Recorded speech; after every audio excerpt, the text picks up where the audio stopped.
Very good morning and Jai Hind to all of you. Before going ahead, I have one announcement. Last Wednesday 18th, we had installation ceremony in Reds and Blue Kharadi. I am happy that almost all the members joined and few members who could not join, they joined over Zoom and it went off very well. First of all, I would like to extend my heartfelt gratitude and sincere thanks to all members who joined and blessed us. I also would like to give special thanks to Sanjay Bhai, Deepak Bhai, Prerna, Kiran, Vinay, because they had been always with me, particularly for that ceremony, without whom this could not have been grand success. So thank you, Sanjay Bhai, Deepak Bhai, Prerna, Kiran, and Vinay. Please keep it up. Niruji has experience which she will be sharing later. So not taking much time because we are very eager to listen. Ashutosh ji, hearty welcome to you today morning. It is time for secretarial announcements since Prerna is not there. So I would request Sanjay Bhai to do this honor. So over to Sanjay ji. Yeah, thank you, Colonel sir. Good morning, everyone. So next week's meeting we'll be having in the evening, where Rakesh ji will be talking to us. So there's no morning meeting, there's an evening meeting. Colonel Saab will be giving the details later. Birthdays we are taking is Sandeep ji, 27th of November. And Smita is there, yeah. Smita, 28th of November. And this one, Shashi Babi's son, Ayush, on the 26th of November. Thank you, Colonel sir. Thank you, Sanjay Bhai. Congratulations to all those who are celebrating their birthday. Please remember, Sunshine Box is also there, and you can post the money directly in the account, and Sunshine will sign more. Not taking much time. Once again, welcoming Ashutosh ji, and for formal welcome, inviting Sandeep ji to extend formal welcome. So over to Sandeep ji. Thank you, Mr. President. Colonel Saab, Rohit is doing the... Sorry, I'm sorry. Rohit, I'm sorry because he is scheduled for vote of thanks. Yes, I'm sorry. So Rohit, over to Rohit Jirajani. My fault. Yeah. Rohit, please go ahead. Rohit, you are not audible. Please unmute yourself. Rohit, unmute yourself. Yes. Yeah. Shri Ashutosh Sinha recently authored a globally best-selling book, Through the Framework for an Inspired Career, which addresses the sensitive topic of what makes careers truly successful. He has worked as a HR leader. Hello. Mic test 1 2 3. Mic test 1 2 3. Mic test. Who is there? Please mute yourself. Sanjay Bhai, just take care of.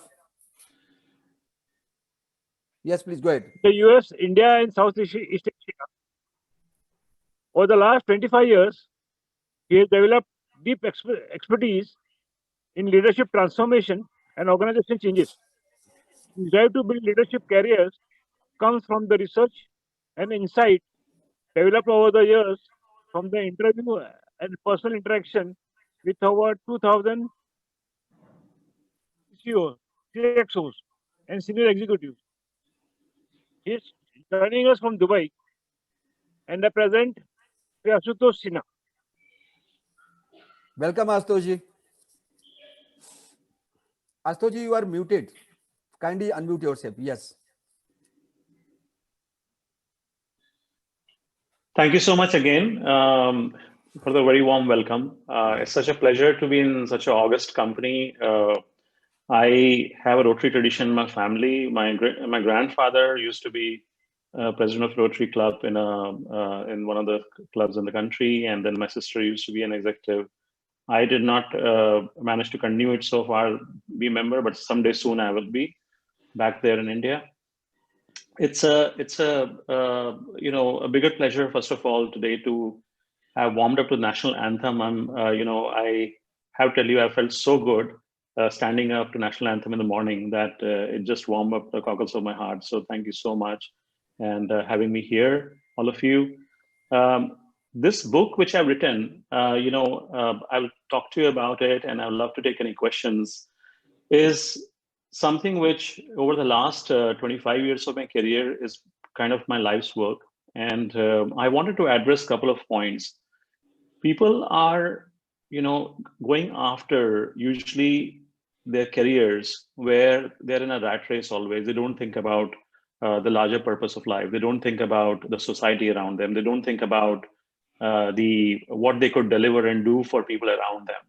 And in fact, it was very nice to hear what, as Rotarians, you were doing just before I was hearing some of the conversation before the call, before this conversation started, and how and what Rotary is doing. And similarly, it is in a lot of ways people busy trying to, you know, I have three P's. The first P is purpose, passion, and paycheck. And everyone is going after the paycheck. No one is necessarily, looking at the first two P's, which is passion and purpose. And that is something which is kind of destroying value. At the same time, people get very unhappy at a certain age. It happened to me as well. When I was somewhere in my 40s, mid 40s, I realized that, with all the success, I had all the, I mean, I'm not that I had become someone great, but you had the riches, the house, the car, whatever in US and India, all that stuff. But the point is, somewhere I wasn't feeling very happy because I was not probably connecting back to my core, and I was not delivering, value around me to the society beyond, of course, doing well for myself. And I started feeling, there's something wrong. And I read a lot of books which talk about happiness at work, joy at work. And this is not about just career work. When I say career, it's not about work, and career in a company. It's about homemakers. It's about army men. It's about people who are operating in businesses and doctors, anyone. But, everyone at some point of time arrives in a rat race. And what really happens is that over a period of time, I also realized that I was having competing priorities in life. At one side, I was having my personal priorities, which was my kids growing up and going to college, my parents getting older, the medical bills going here and there, my mortgages, closing out, and and managing various other personal priorities in life. And on the other side, the professional ambitions and priorities in business and career, and how do I manage and balance both. And I've seen that possibly there was a way and a method where people had to offer, and I went out and started reading a lot of research books across various other areas. And I also realized that while this was happening, the world index of frequency of uncertainty was going up. Things were changing very fast in the market. Crisis after crisis was hitting us, and I'll talk about that shortly. And because of that, it was getting very hard to predict businesses. It's getting very hard to predict actions, very hard to predict careers, and people were getting all the more flummoxed by that. So I called up some mentors I have across the world. I've always believed in having senior mentors, great mentors, and very experienced people like yourself. And I started calling them up and I said, am I the only one facing this? And they said, they have been through the same things upon a time in their life. It's not that I'm the only one facing it. And we together started thinking about that, what can we offer to the world to a kind of a solution, a framework, which is a practical framework instead of just a tagline and saying, be happy at work or be joyful at work. I mean, fine, it is good to be happy at work, but how do you practically get there? And how do you make a career which connects so deep with yourself that you end up creating value for not only yourself, but also people around you? And in the process, you make a lot of money, which is okay. There's nothing wrong in making money. But the point is that there is a certain process and method to it. And if you do it, it's more sustainable long term. So I interviewed about, I've had in my life, I've been very fortunate. I've interviewed about close to 3,000 CXOs, business leaders, businessmen, owners of business across the world. I've been fortunate to have worked with great minds, across the world who are multi-billion-dollar owners of business directly sitting across them from a very young age. And I also have had the chance to almost hire near about 40 to 50,000 people in my life in different companies. And because of this, I have a humongous network. So I started reaching out to these people and asking them what is happening to them. Is this true? And how do we change that? So with that, I just want to get started with a few slides, and I have made just on the context of the book, which will give you a sense, a visual sense, because it's easier to go through that, and allow me to present that to you. And after that, we will, of course, get into any questions you may have around the book.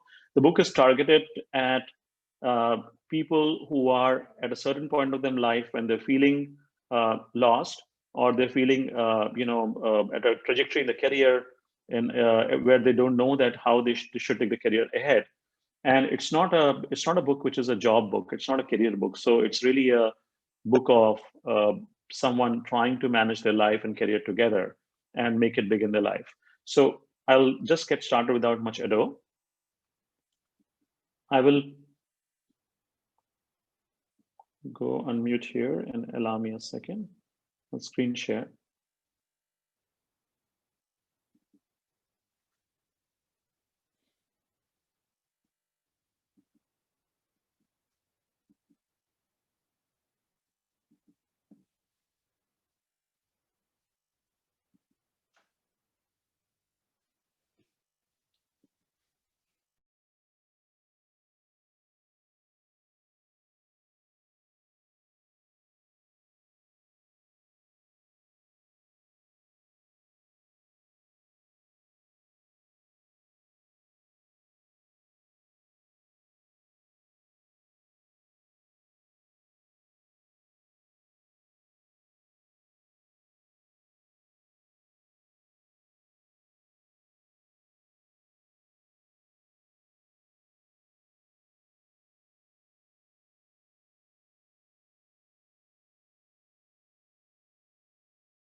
Ashutosh, we can't hear you. 1 second. Yeah. You can follow what your heart desires. You really love. Be who you really are. Do what you really love. Be who you really are. Your passion will soar till the sky.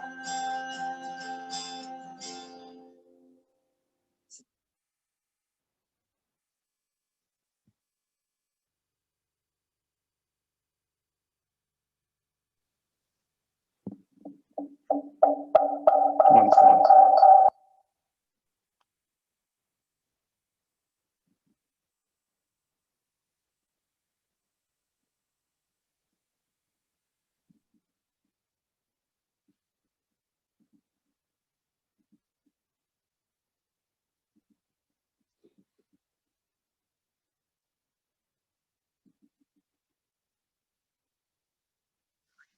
Yes, can you hear? Yes, please go ahead.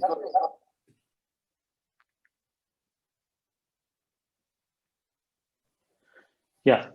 So I will walk you through quickly few slides, and it will help us get closer to it, what the context of the book is, and hoping that you're able to connect to the philosophy which I was talking about earlier.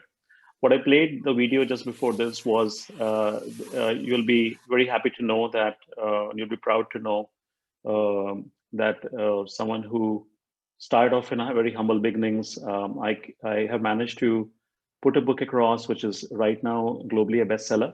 But more importantly, it has touched many lives, and I've been receiving many messages across the world today about how people are impacting their and career, that changing their careers and their lives based on some of the frameworks offered in the book. So, what is really happening around us? The World Uncertainty Index, if you look at this, this is like the ECG of the world, right? And the graph is very simple to understand. If you look at, on this graph, it is from right from, let's say, last 1959 onwards, is just a quick view of the world. And it's probably a little lopsided more towards US, but still, if we bring in India and other parts of the world, it'll be equally dramatic and similar. This is the ECG frequency. So if you look at the initial part of the years, the frequency has been kind of at a below 400 level. After 2009, the world ECG, or the World Uncertainty Index, has gone up and shot up. And right up to the last presidential election in the US, or the oil crisis and the COVID-19 pandemic outbreak, events in India, events in Southeast Asia and North Korea and everywhere. And what is going on is that people who are having careers or businesses across the world, any part of the country, any country, are getting impacted by this.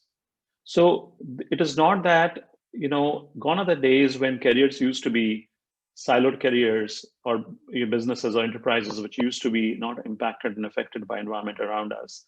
And now it's getting very important to understand that what is happening. And this is the WEI index, it's called. You can check it out. It is part of the World Economic Forum and the IMF. And it has become almost pertinent that people keep in mind about how and what's happening around us. Now, career journey is, of course, like wealth management. All of you know that. It is about investing early, regular intervals. People do not do that. People just hurtle into a career, they jump into a career. And even if you look at people, young people, kids around us, middle-aged career executives around us, people who are around us in the family or our friend network, it's the same advice I give to them, that you do not really start running towards a career like a marathon runner straight away. You have to invest in your career at slow paces at different points of time. The quick pace career doesn't work out in the long term.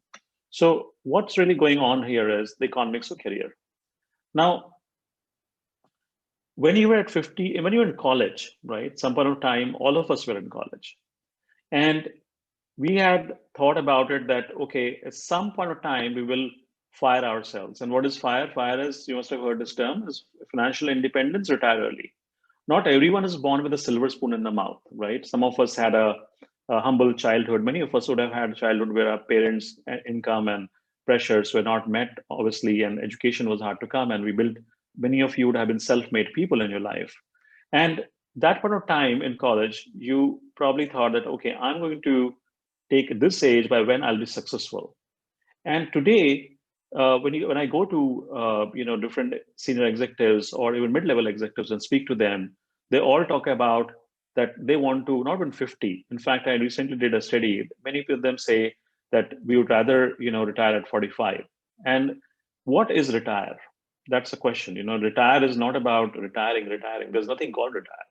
But the important thing here is to consider that if that was the case, and if someone is at 42 years of age, how many hours do you have left in your career, right? Or how many hours have you been through? Both questions. So if you look at how many hours have you been through, which is very simple maths, someone would have been through almost 39,000 hours of career, or doing a business, or living a scenario across the country, across the world, through different cycles of life. Now, if you look at, if someone is at 42 and wants to be retiring early at 55 or 50 or 60 or 70, whatever that might be, it's a very simple equation. How much time do you have left to make a change? How do you make a change in that, right? What really is going to affect and bring that change to be able to invest that? And if we look at this maths, it is just about 13,000 hours left. So it's very interesting. And even if I make this 34 years, we can try it anywhere around. Even if I make 42, 34 years for younger generation, it is still going to be very interesting to see that this side will be still in red. It's a very interesting career economics balance sheet. And the factor is because life is divided into four quadrants, really, right?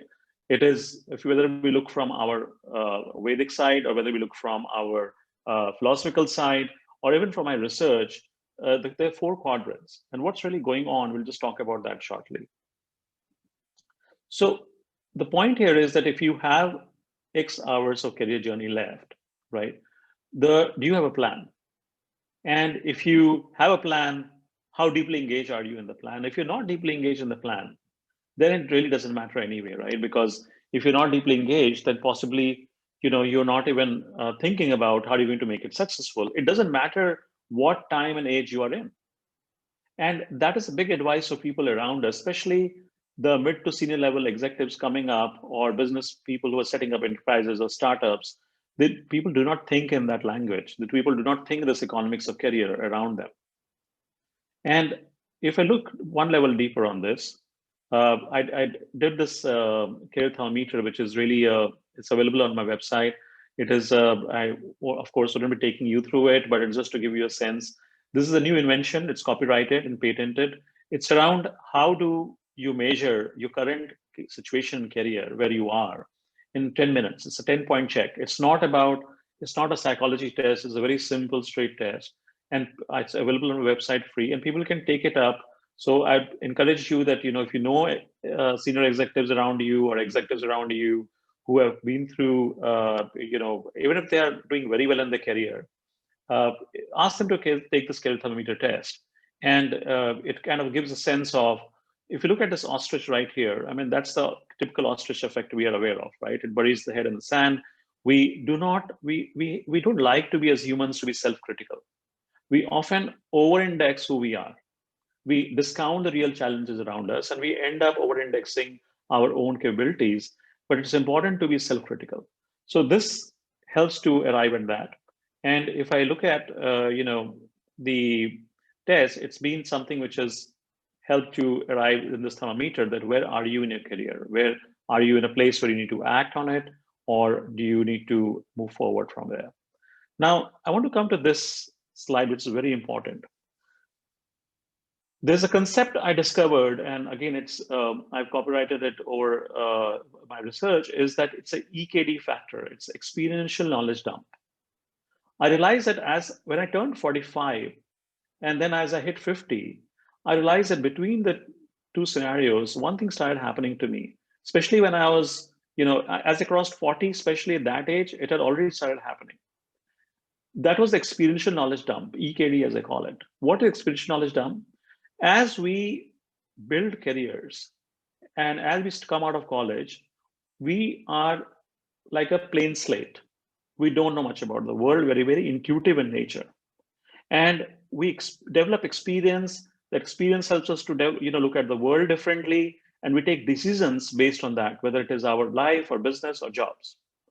Now, over a period of time, that starts changing. Our intuitive sense goes down. Our experiential decision starts coming out, which is nothing wrong with it. But if you look at it, there's something interesting happening here. And I was speaking to the CEO of General Motors, and he was talking about how things change for him. I was speaking to someone in the Tata Group also.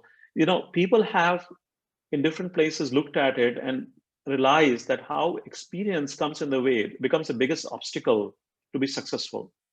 And it's a very interesting conundrum that 54% people said when they went through this EKD factor, that they were being held accountable for problems outside their control.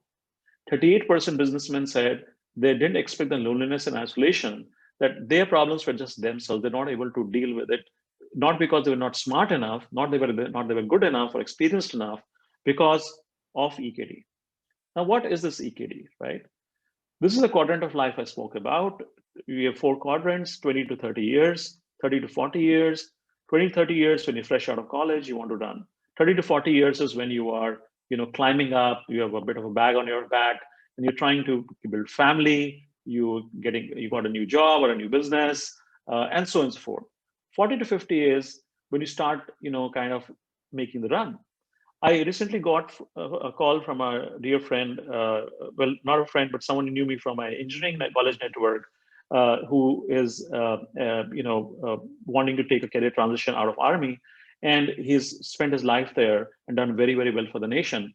And he was talking about the same thing. So whether it is about being in the armed forces, whether it is about being in a business, whether it's about being a homemaker, a woman who has worked all her life, given up a career, and focused on ensuring the family is nurtured and taken care of, this still applies. Everyone is kind of building up 30 to 40, and 40 to 50 you're stabilizing and working fast. 50 to 60 is the zone when you need to start giving back to the society and working on it. And what really happened there is, if you look at this is how people start. This is exactly what I was talking about, that we come out with your quadrant A, you say I have a dream, I don't have an idea how to get there. Then at the 30 to 40 quadrant B, you say I'm on way to build my career.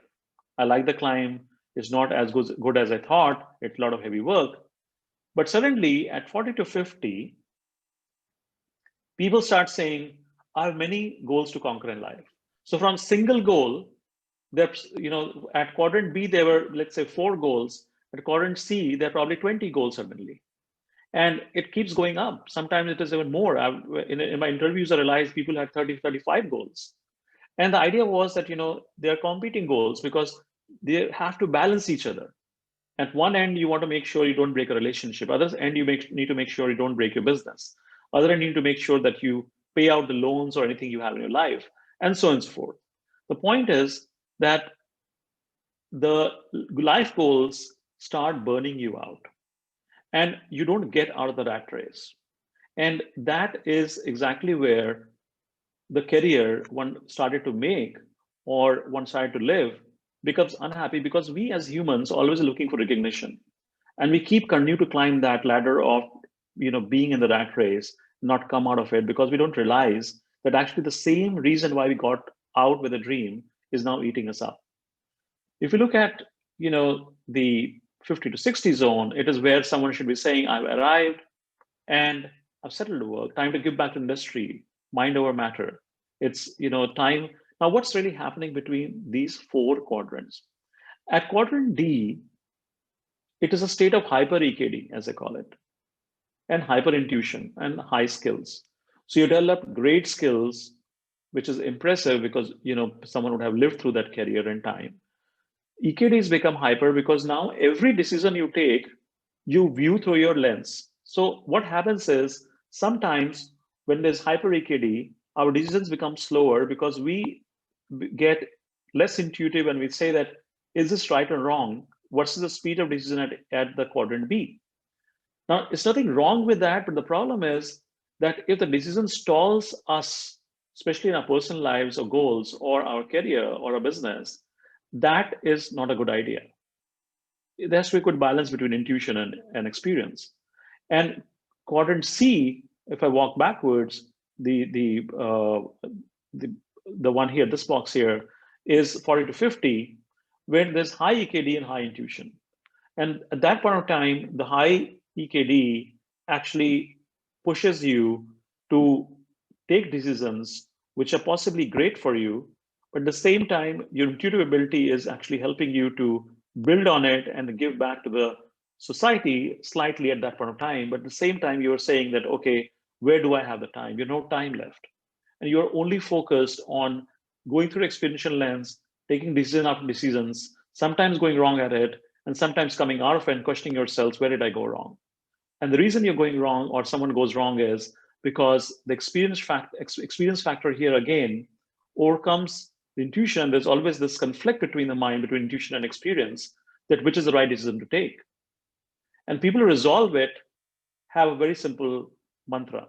And we'll come to that. How has that happened? And why are people successful who are able to conquer this EKD factor and able to live a journey which is necessarily in the right spirit and the right place? Now, there's something called the frog trap, and this happens to all of us. You must have heard about it, that if I put a frog, and I haven't done that, this is just a toy frog, but if you look at the research, and you can go on net and Google everywhere to look more on it, but I'll quickly talk through it. If you put a frog in a pot of, let's say, lukewarm water, what happens? The frog likes that water. If you turn on the flame and you turn the water, start heating the water, what happens? The frog still adapts to that water. If you heat up the flame more and the temperature starts rising up, the frog feels a little uncomfortable, but reshuffles its feet and adapts its body to readjust to the temperature and readapts to the environment around it. As you bring it to further up, it reaches a point where the frog gets very uncomfortable, but it keeps readapting, readjusting to the environment. And then comes a point of time when the frog just cannot jump out because the water is already boiling. We as humans in our business, our careers, and our lives act very similarly. What really happens is that we end up being in the frog trap. When some situation hits us, I was talking to this gentleman who is a very successful businessman, and he has actually made his business himself in the field of it's a someone who's a known name actually in the industry, and he's actually come out of a lot of journey of career, but some other time what happened to him, especially in the quadrant three, where he was not looking at things around him. His equity factor was hitting him, and he kept adapting and readapting and not realizing why his business, why his work was not changing. Why was there no increase in what was going around him? Because he was just getting too comfortable with everything around. And that's exactly what happens in executive careers also. People, start deviating from the career. They just choose a, let's say, a spurt in the income or maybe some other life compulsion, and they say, okay, I'm going to take this left track on my highway, in my career highway, and take to the cart field, and hopefully come out of it soon. It's just a matter of time. But they don't realize that they start adapting to it. So this person, there's a story about this person who actually was doing very well, earning great money. But some other time he got offered, this person who was 34 years old at that point of time, he got offered a great job, which was 3 times his money. And he took it up and he said, okay, I'm going to earn this money and come out of it in a very happy state, because end of the day, it's a CEO job. I'm just a business head. I'm going to take it up. And the CEO job actually helps me to, of course, get a better station in society. But more importantly, it also helps me to meet my other compulsions in life, and from a compensation standpoint, and also fulfillment. But in about, matter of 18 months to 2 years, the person started realizing that what he or she had thought at that point of time, and this individual is he in this case, had actually not gone the way he had thought. He had deviated from his desired career path, and the outcome was that he was suddenly feeling very, very stifled where he was and what he was doing. So he said to himself that, okay, that's fine, things will change. Let me give myself another 1 year. What he was not realizing is that things were actually changing, not with him, but the environment around him. The business he had been given a 3x salary for was actually a sunset business. And he had not looked into it in detail. And that was not very smart of him, that's agreed. But the problem is that he was telling himself, it's okay, let me go on. It's okay, let me go on. Similarly, there's a story of Jane. She was someone who had left a career to choose a life to be a homemaker, looked after the kids, did very well. Sometime around her 40s, she started realizing that with a great degree, with a great background, and everything else, she was in a place where she was feeling stifled at every morning, getting up and doing the same thing, getting the kids to school or college, or looking after the home, getting stuff done, going out and dealing with her little enterprise which she was running on the side and everything else. But the point is, there was something which is not giving the spring in her step in the morning. She was not getting up with that I'm doing something which is really changing me or changing people around me. And it was the same situation where she was getting in the frog trap till she questioned herself, and there's certain method to it where she connected up two P's, the purpose and passion. And today she's an artist, a world-renowned artist. She does everything in her life which she was doing before, but she's managed to create some of the best artworks we have known in contemporary art. And again, she and I started talking about, for good 6 years we took, where we went through this whole immersion exercise about how she would come out with her sense of purpose and connect it to what she did very well as passion, she could connect the two and yet monetize it. So, and that obviously made her happy because she was doing something and still earning money out of it. But the more importantly, it was getting better and better because she was doing it at a pace which she enjoyed. Now, obviously, career stories are like this, and idea is that when you move from quadrant A to B, you feel that you started on track or somewhere, and then you move to from on track, you take a bad decision in career sometimes, and you move on to the left, which is the cartwheel, which I told you about. The career, the dots here are really the true north is your sense of purpose. That's your career state. This is a 3D model which I made where you think that, okay, this is my path to success. This is where I want to be, where I'll arrive, and I'll be recognized in society. I'll be known in life. And you get onto that at a certain pace. You get off track at a certain point of time. You start rediscovering your purpose in your calling. And it's very important to connect to that. And then you make a comeback on the right track where you can connect your true north. This happens over and over again. One can do it many times. But the point is, because purpose is not a vision statement, it is a process of self discovery. It's every 6 months, every 1 year, one has to question and check and do a checkpoint. And whatever age doesn't really matter, that what is my sense of purpose in life? Yeah, last year it was this, 10 years back it was probably my children.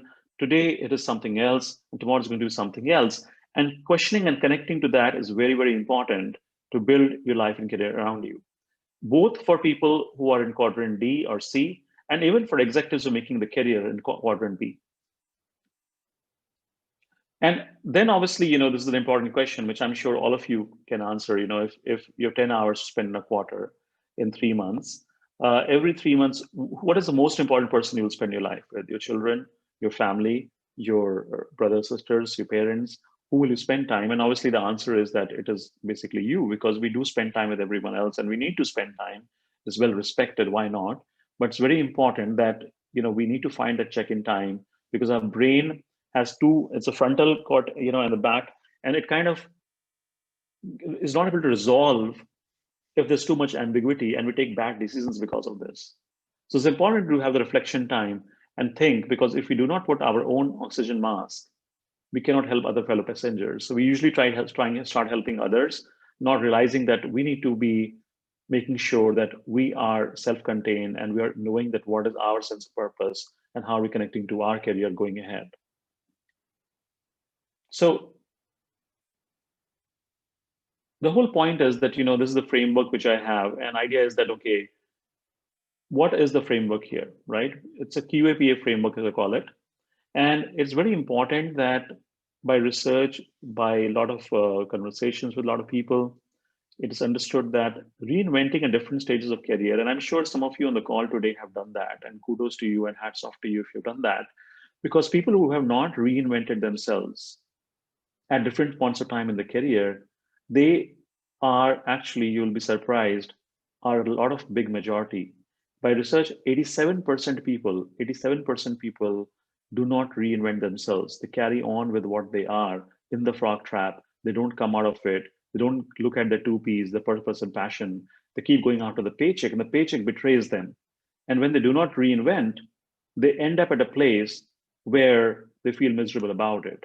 And that's the whole idea, that how do we make sure that we're able to build that capacity to reinvent in people at the right point of time at different stages of the quadrant A, B, C, and D. And that's extremely important, and it happens through the me time. So I've been doing a lot of these sessions for people. It's a personal passion to me, a personal mission to me, where I do a skill audit. I run career thermometer in specific people who have read my book or have not read my book. I take them through this 3-stage process, which I developed about constrained thinking. How do you approach a business or work through constrained thinking? Then I call it RSTs, the random street thinking. How do you think about your work in a no constrained thinking zone? And that connects to coming to ACT, which is building a true north and developing an action roadmap. So that's pretty much around it today. I will pause here and take any questions that you may have. But the idea was to quickly present to you my thoughts, which are in this book, and also to give you a sense about how and why people are talking about it across the world, how it's affecting them. So thank you so much for the honor to be with you to talk about my thoughts. Astoshji, it was mind blowing, stunning talk. And in the morning, we got a lot of insight. For question and answer, I would request Sanjay ji to moderate. So over to Sanjay ji. Yeah, thank you, Colonel sir. Any, could we have the screen down, please, Ashutosh ji? Yes, yes, I'm bringing it down. 1 second. Yes, thank you. Yeah, any questions? It was really a journey through what we have been through, Ashutosh ji, literally. So, any I questions? felt if I Yeah, had yeah, the lucky opportunity, I would have come and interviewed some of you because it would have added so much value to my book and my research. And in fact, I also had a lot of goosebumps as I looked at the research itself that I've been through. And a lot of my mentors who have been around the industry, who are in there, who are very senior today in the industry, they have been through the same thing. So it's interesting how all of us go through it. yeah. Thank Maybe you. we can do that, once the lockdown is actually over and COVID is over, we can do that. Especially in an evening meeting, if we do that, the ants would also be there then. Yes, And when you come down to India, especially. for sure, for sure. Right, Colonel sir? Yeah. So, Sandeep bhai, you are very silent. You are the one who used to ask so many questions. Yeah. So before we go for OTA thanks, I would like to request you to ask questions which comes to your mind. Over to Can I Sandeep. ask a question? Yes, Can yes. I? Yeah, Why not? Anuradha, please go ahead. Yeah, yeah, We are looking for questions today. yeah. No, what I was thinking is that we all understand, but we're always in a denial mode. What do you think that how do you do the analysis of a perceived risk versus a real risk when you take a business decision of It's a a career change? See, Anuradhaji, that's a great question, if I got your name right. And thanks for asking it. There's something in, if you saw in my career model, this you use the term perceived risk. There's also something called perceived income. I'll start with that. Since most of our lives we are making our goals and careers around income, what we don't see is that there's a real income and there's a perceived income.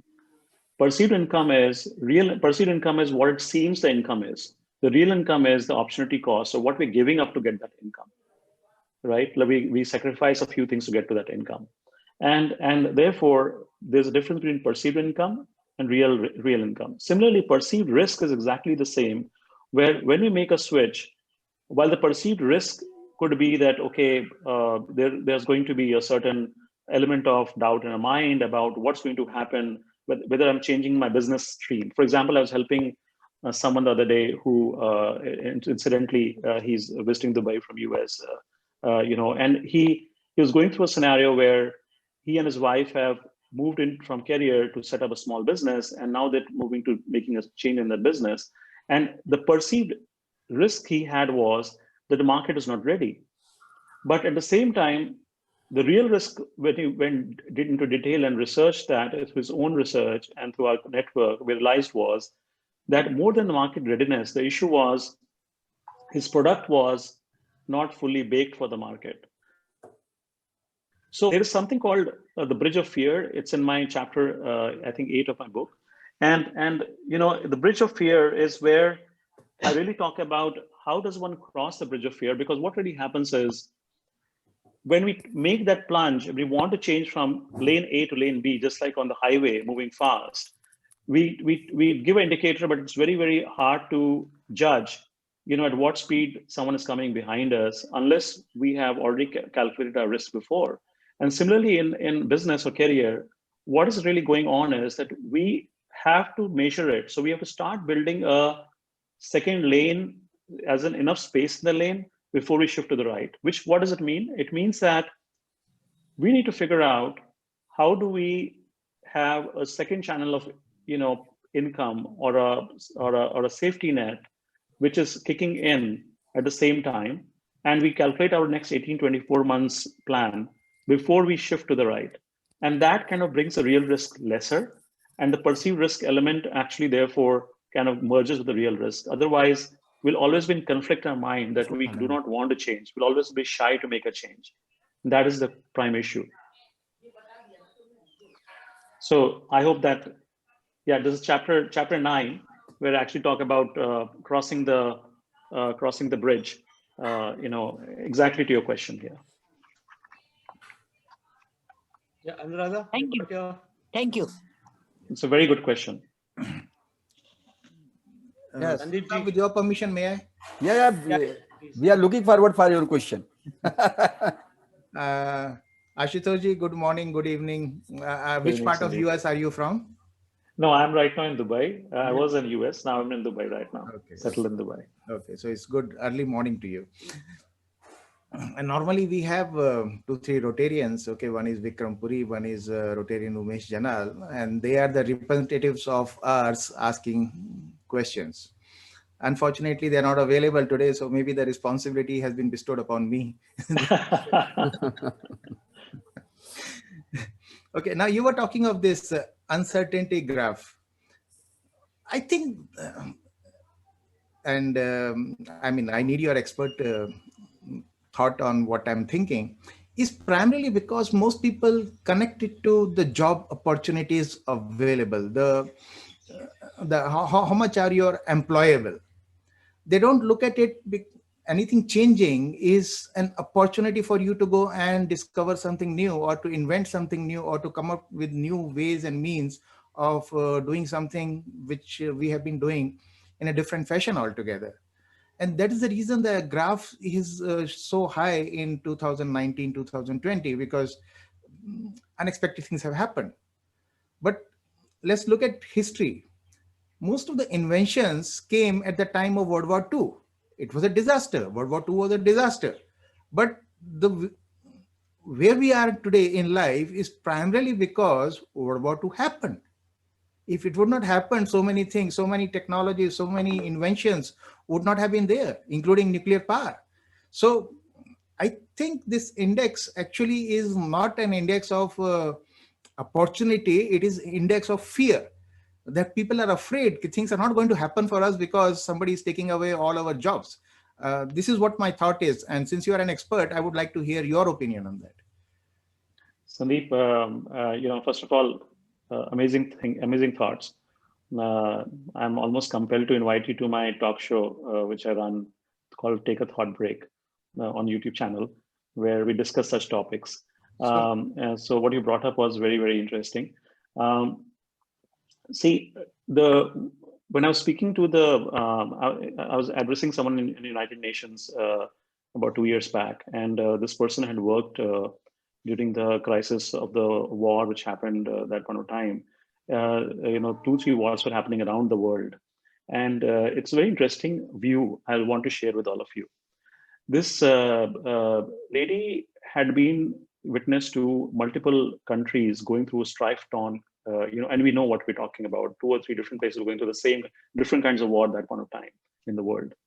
And she said something amazing. She said, and very much to your point, Sandeepji, she said, people get worried by war and opportunities, but the best of the human mind has come out after the wars and after the strife and after the crisis. Similarly, the difference is now if I examine, and so my book is really not about economic index of countries, but my research was around, if I looked at individuals, us as humans, our mind under pressure, right? When I was in the ragging in my college, the best came out of me, let's say, on a very lighter note. But so when you were I was ragging or you were getting ragged? There are different getting ragged. but which happens to all of us in engineering college or a commerce college. So but as you get into work, you're under pressure because of economic factors, like you rightly said. You can react in 2 ways. One, you can run. So it's a fight and flight, right? You can run and you can say, okay, I'm not going to face this. I'll be the ostrich, like I showed in that picture, and bury my hand in the sand and bury my head in the sand, and I'll not look at what's real me. But a lot of other people at that point in time take their head out of the sand, like the not like the ostrich, but they look out outside like the deer, and they say, okay, what is the sense of risk around me in the real sense? What is going around, and how can I take it as an opportunity? The most successful, and I've had the real pleasure of working with some of the best minds in the boardroom right across in the world who are very successful businessmen or senior executives. And I can say with absolute conviction that the difference between them and those who did not was only one. They used that moment to sit back, reflect. They got, let's say, hit in the face, but they took the moment to sit back, reflect, and take their sweet time, but came back with a very different strategy, with a very new punch, with a very new approach, and they built on that opportunity. So completely, by the way, agree with you. Your point is bang on that, uh, WUA, the World Uncertainty Index, has done two different things to different people. People have gone and sulked and sat and gone into shell, and people have come out with brilliance and changed the world and their own careers and their own businesses. Thank you so much. Karna sir, back to you. Yeah, Kanasa. I ask one question. Yeah, Niruji, go ahead, please. Please, Neeraj. Yeah, Ashutosh ji, I can see that you are connecting with so many people, so many people. I feel spirituality definitely gives you that insight, which, as you said, should be the spring to our flight of success. I mean, what place is there of Vedic knowledge in your guidelines towards success? Neeraj, You have taken once Vedic, you have said in your talk. yes, So that's why yes, I'm asking. yes, absolutely. See, I realize that, first of all, I would like to share, and all of you must be knowing that somehow I feel that my business executives in my country and people do not absorb and take advantage of our Vedic knowledge lying in the country as much as people outside the country, unfortunately. And I'm not making a negative statement here. I'm just saying that how Germany, how in US, people are actually milking out so much knowledge from our own knowledge in our country reservoir than people who are within the country, and there's work happening. When I was researching that, I realized that I stumbled upon something very interesting. See, we have four ashrams of life, right? We have the which we have learned right from our very childhood, and different. And doesn't matter what school of thought or what college or what philosophy we may have, but it is somewhere it's very logical. It's not about being affiliated to any kind of line of thinking. And the four, my quadrants are linked slightly to the same philosophy. If I look at it, quadrant A is the stage one of life. Quadrant B is stage two of life. Quadrant C is stage three of life. And every, whether it's a brahmacharya ashram we call it, or we have the one prastha ashram at the end, but between the four stages, what we have probably forgotten, and it's written there. And if you also read books like Sun Tzu's Art of War, which is the Chinese philosopher, people have come up with similar philosophies in life, that every quadrant, let's not complicate life, let's make things easy. Every quadrant is different, but what happens is, we as humans are very interesting beings. When I was speaking to children, I address nearly, in the last 4 months, I've addressed about 1,000 children in Indian colleges across different business schools and schools. When I asked them this question, that what do you think, is there a risk you will have at the age of 40? They said there'll be no risk, we'll be fine. But when I asked someone at the age of 40 that, did you have a risk at that point of time? They said, yes, I didn't realize that I had a risk. But the reason was I had morphed my whole life into one zone. So what is important is, at quadrant A, one needs to start realizing that, there will be a quadrant B in my life. I need to prepare for it now. At quadrant B, you need to know there will be a quadrant C in my life. I need to prepare for it now. You can't prepare on it when you've arrived in the train. You have to prepare for it before you start from home. And that's exactly the issue, that we end up as humans only looking at situations and scenarios. That's our psychology when the problem comes in front of us, while actually we can be very smart about it and plan much ahead of time. So I hope I answered your question, but that's one of the places I connected. Yeah, one more question connected to this. How Please. can we spread our Vedic knowledge? I mean, people like you can be a carrier of this good knowledge to many people. So how can we do that? It's so I would first of all, I'm very passionate about it. I have two or three sides which give me goosebumps. I'm extremely patriotic. I am very rooted to our culture, and you know, I feel that I'm outside the country is probably a reason that I can actually use a larger platform to the world and give things back as well in different ways.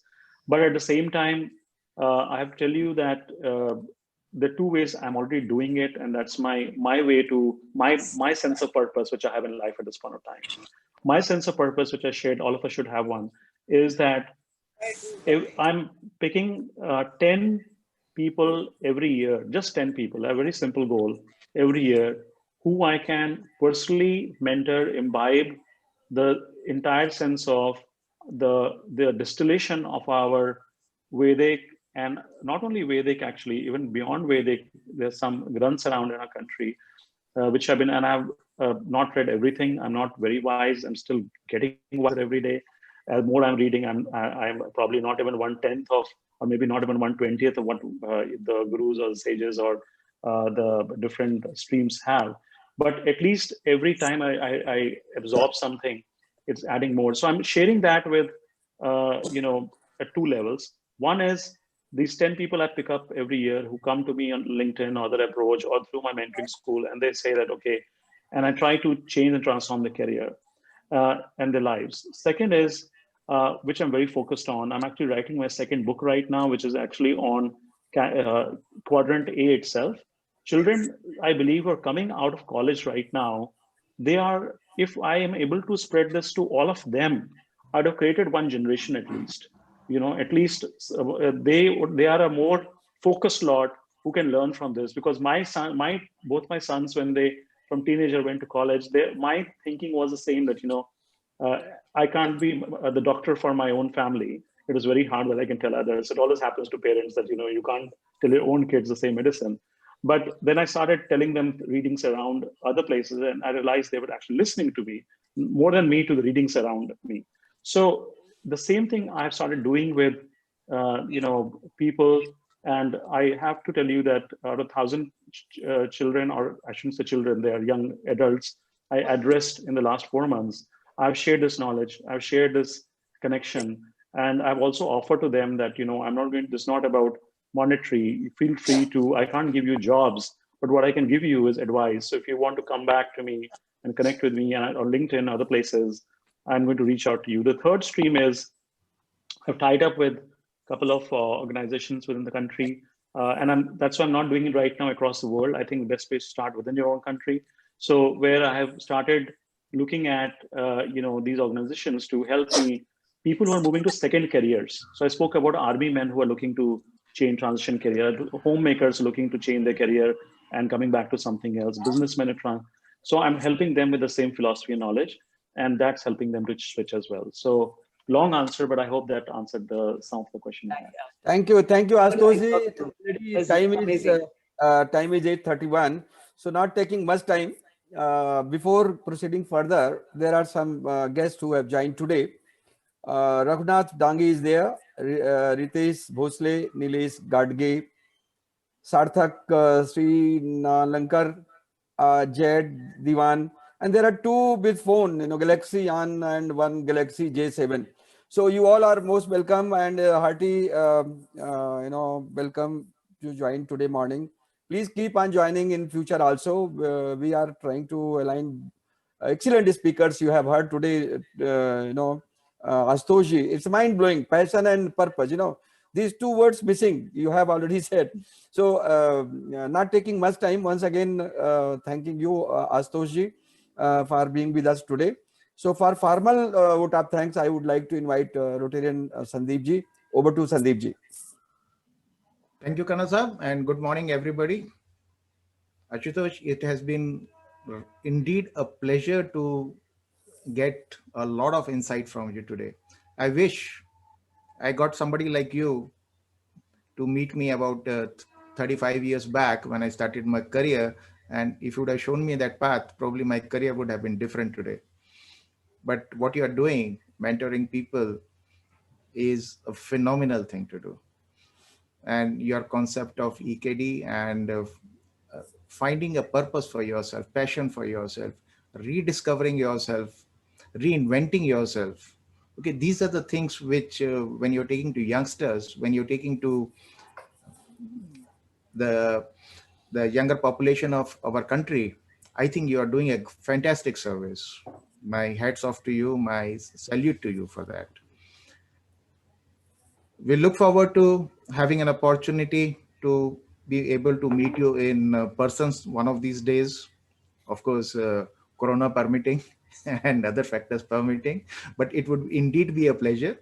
And also at the same time, while I'm talking to you, you said maybe you would like to join an organization like ours one of these days. So on behalf of the club and the president over here, let me extend that invitation. While you are looking at it, why not look at our club itself? we, we would love to have you with us. Yes, And yes. it would be an asset then if we can share some time with you every single week. And with that, on behalf of the club and the members present over here, let me extend a formal vote of thanks to you for being with us. It was indeed a great time. Thank you so much. Thank you very much. Friends, it has been an excellent talk on given by Ashutosh ji. Can we put our hands together and give very big round of applause to him? Thank you, Ashutosh ji. Thank you very much. Thank you so much. And Yeah. all of you are there with me on this mission. So thank you very, very much. Thank you very And much. Ashutosh ji, this cracking joke is the tradition, good tradition of Rotary Club Pune Riverside. And for that honor, I am again inviting Sandeep ji to crack a joke. That is joke of the week. So over to Sandeep ji. कन्ना साहब एक problem हो रही है मेरे को. आशुतोष जी, do you understand Hindi? हाँ, बिल्कुल अच्छे से. Okay okay okay. अच्छे से. प्रॉब्लम ये है कि जो कीनोट स्पीकर हैं वो आशुतोष जी हैं, लेकिन आप मेरे को इतना टाइम दे रहे हैं कि लोग कंफ्यूज हो रहे हैं कि who is the keynote speaker. Okay. आज विक्रम जी भी नहीं है और प्रेरणा भी नहीं है, तो let me take a moment and do their part also. They normally come out with a wise one. So I'm just copying and reading from somewhere actually. People who avoid failure also avoid success. Now, we were talking of careers today. So let me share something on that. तो ये चार बाप थे, अपने अपने बच्चे की, अपने अपने बेटे की बड़ाई कर रहे थे. तो इतने में एक बोला कि यार जरा मैं I'll just take a loo break and I'll be back with you. तो इतने में पहले वाला जो था वो बोला कि you don't understand, you know how much my son has achieved. He started with his career as a car salesman, and today he is a CEO of a car company. In fact, he just gifted a top of the line Mercedes to one of his very close friends. Fantastic. The other one says that my son started as a pilot, and today he owns a aircraft company. In fact, he gifted a jet to his friend. The third one said that my son started as a salesman and now he's gone on to become a big time owner of an empire, and he gifted a 30,000 square feet mansion to his friend. In the meantime, the fourth one came and said, okay, we were discussing, you know, what all of our sons have achieved. So what has your son done? He said, to tell you honestly, मेरा बेटा तो यार गिगोलो बन गया है, और वो जो है बार में जाके डांस करता है और उसको पैसे मिलते हैं मेंस बार में. तो लोग बोले कि then you must be really ashamed of him. He said, no, not at all. Why should I be? He is my son. I love him. I like him a lot. In fact, he is doing very well. Just last week, he got a top of the line Mercedes Benz from one very close friend of his, a jet aircraft, and a 30,000 square feet mansion. So I think he's doing good. Thank you. Great. Thank you very much. Friends, as Sanjay ji has already told, coming Wednesday, 2nd, 6:30 to 7:30. Our friend President-elect Rakesh Relan is going to speak on digital security. That's very important. And why we have kept it in the evening? Because our attendance in the morning is little less, so we want to experience number one. Secondly, we are also adding the students and the teachers who are already on Sanjeevani platform. So please don't miss, block your day, date and time, and join on Wednesday 2nd, 6:30 onward. Thank you very much once again, Astoji. We would have we would love to hearing you continuously, and you have written a very amazing book. I will request Rohit to get one for me. I will go through, though I have started my second inning, but I may get some clue and I can do much better after reading that. So that is the take which I am having, and I am sure others would have also big take on, after today's talk.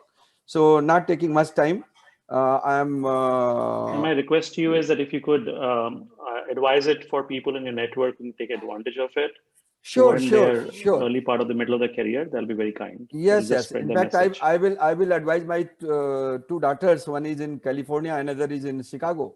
So that's really amazing book. I mean, amazing concept. Once we go through the book, there I'm sure there will be lot many things.